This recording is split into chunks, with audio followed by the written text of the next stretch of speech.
開始之前請幫手訂閱，俾個 like 同埋分享出去俾你嘅親朋好友睇下啦。你嘅支持係我哋繼續做影片嘅動力。新年新氣象，解放軍各部於1月6日舉行咗新年開訓，海陸空三軍加上武警都有參加。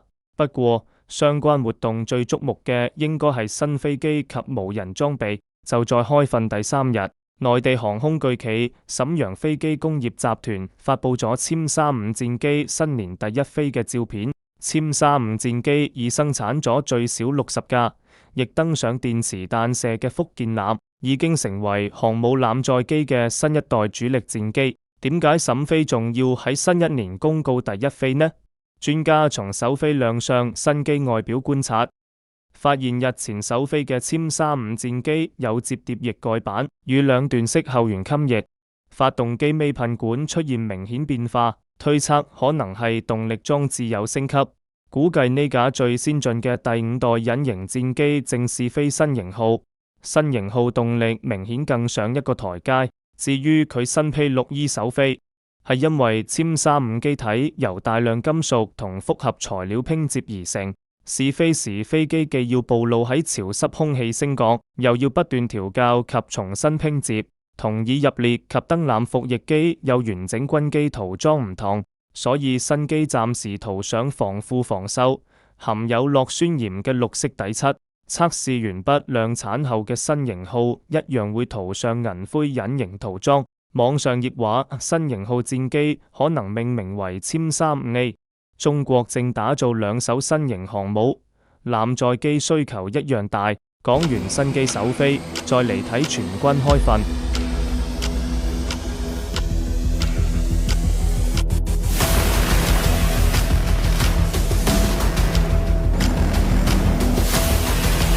携帶着突擊隊員，現在已經來到了陣地的前沿。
三軍演訓片段包括第79集團軍某旅於野外訓練嘅一體化實戰訓練，亦有火箭軍喺多條路線、多個陣地佈陣作跨區機動演練。網絡空間部隊同信息支援部隊就喺冰雪及艱險環境應對數據及電訊挑戰。海軍就喺黃海上演一幕4艦出擊。055型導彈驅逐艦南昌艦協同驅逐艦西寧艦、導彈護衛艦濰坊艦等喺黃海進行艦炮對海、對岸嘅實彈射擊訓練。武警都有參加開訓，模擬恐襲、災難等城市攻防。從深山密林到大漠雪原，甚至遠海遠空，呢一日都戰意高昂。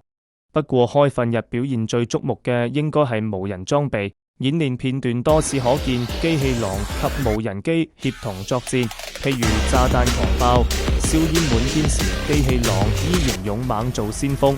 解放軍更有隊伍係人手一機，人人都裝備有智能眼罩。以下係中巴去年第3季進行聯合演習時無人裝備上戰場嘅片段，可見無人裝備可以飛機、坦克、戰車及動物形體出現，不但執行偵察、掃雷任務，仲能夠運送裝備，協助陸軍完成地面突擊。